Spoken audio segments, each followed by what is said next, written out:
Hola chicos, ¿cómo están? Soy la seño de música, espero que estén muy bien. Y hoy les traigo un nuevo juego musical. Vamos a jugar con los sonidos del cuerpo humano. El sonido que producimos cuando damos un beso, cuando gritamos, cuando pedimos silencio o cuando damos una palmada. Ahora los invito a que juguemos un poco. Ustedes van a repetir junto conmigo, siguiendo el ritmo, los sonidos que podamos hacer con el cuerpo. ¿Empezamos? 1, 2, 3, va. ¡Mua! ¡Eh! ¡Shh! ¡Mua! ¡Eh! ¡Shh! ¡Mua! ¡Eh! ¡Shh! Muy bien, chicos.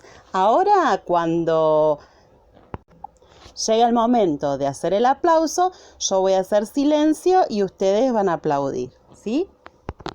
1, 2, 3 y ¡mua! ¡Eh! ¡Shh! ¡Mua! ¡Eh! ¡Shh! ¡Mua! ¡Eh! ¡Shh! Muy bien, ahora yo voy a hacer todos los sonidos excepto shh, el que indica silencio. Ese lo van a completar ustedes y yo voy a hacer silencio. 1, 2, 3, va. ¡Mua! ¡Eh! ¡Mua! ¡Eh! ¡Mua! ¡Eh! Muy bien, chicos, les salió excelente.